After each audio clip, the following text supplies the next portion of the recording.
Omicron, ये नाम तो अब तक आप कई बार सुन चुके होंगे, जान भी चुके होंगे कि ये कोरोना का म्यूटेट हुआ सबसे नया वायरस है जो 20 से ज्यादा देशों में फैल गया है। इसे कोरोना का अब तक का सबसे खतरनाक वायरस भी बताया जा रहा है। इसके अलावा और कुछ ज्यादा जानकारी तो इस वायरस के बारे में पता नहीं लग पाई है, लेकिन अब तक की जो भी जानकारी दुनिया भर के वैज्ञानिकों के पास है उसे मैं आपसे इस वीडियो के जरिए साझा कर रहा हूं। नमस्कार, मैं हूं अविनाश और आप देख रहे हैं अनकट। इस तस्वीर को देखिए जो आपको अपनी स्क्रीन पर नजर आ रही होगी। यह कोरोना वायरस की पुरानी तस्वीर से बिल्कुल ही अलग है। यह तस्वीर है कोरोना के म्यूटेट हुए नए वायरस ओमाइक्रॉन यानी कि 1.1.B.529 की, जिसे इटली के वैज्ञानिकों ने खोजा है। रोम के बेम्बिनो गेसो अस्पताल से इस तस्वीर को जारी किया गया है।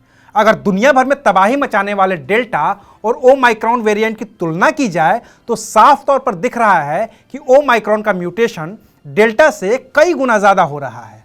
अगर बात गिनती की करें तो इटली के वैज्ञानिकों ने बताया है कि डेल्टा में सिर्फ 18 स्पाइक प्रोटीन म्यूटेशन थे, जबकि ओमाइक्रॉन में 43 स्पाइक प्रोटीन म्यूटेशन दिख रहे हैं।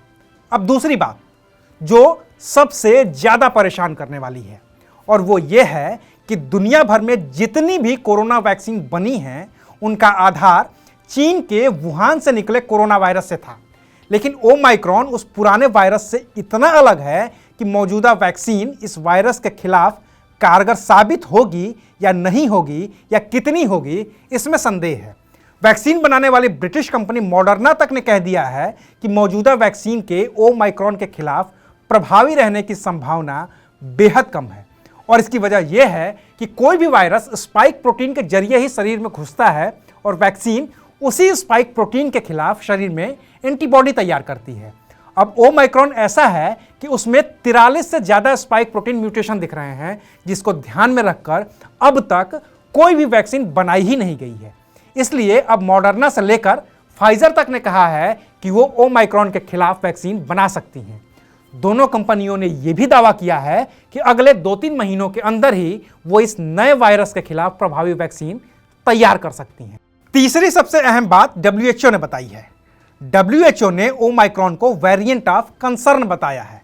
इस घोषणा के साथ ही ओमाइक्रॉन कोरोना का 5वां ऐसा वेरिएंट बन गया है जिसे WHO ने वेरिएंट ऑफ कंसर्न बताया है। इससे पहले अल्फा, बीटा, गामा और डेल्टा को भी वेरिएंट ऑफ कंसर्न की श्रेणी में रखा गया था। वहीं लैम्ब्डा और म्यू 2 ऐसे वेरिएंट हैं जिन्हें वेरिएंट ऑफ इंटरेस्ट की श्रेणी में रखा गया है, कम खतरनाक माना गया है। विश्व स्वास्थ्य संगठन के मुताबिक ओमाइक्रॉन वायरस का पहला केस 24 नवंबर 2021 को दक्षिण अफ्रीका में पाया गया था। एक हफ्ते के अंदर ही दुनिया भर के 20 से ज्यादा देशों में इसके मरीज पाए गए हैं। वहीं बोत्सवाना में जिन 4 मरीजों में ओमाइक्रॉन पाया गया है वो पूरी तरह से वैक्सीनेटेड थे, उन्हें दोनों डोज लग चुकी थी। इसके अलावा WHO ने यह भी सलाह दी है कि 60 साल से ज्यादा उम्र के लोगों की यात्रा पर फिलहाल रोक लगा देनी चाहिए, क्योंकि उन्हें खतरा ज्यादा है। साथ ही यह भी बताया गया है कि जो लोग कोरोना वायरस की वजह से पहले संक्रमित हो चुके हैं उन्हें ओमाइक्रॉन का खतरा ज्यादा है। और जाते जाते आपको एक अच्छी खबर भी बता देते हैं।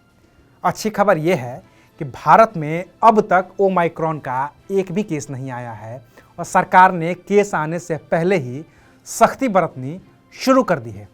बाकी तो अपने यहाँ महज 32% आबादी को ही कोरोना की दोनों डोज लग पाई है। ऐसे में ये एक बड़ा खतरा है जिससे निपटना अभी एक बड़ी चुनौती है। तो आज के लिए बस इतना ही, फिर मिलेंगे एक नई खबर के साथ। तब तक देखते रहिए अनकट।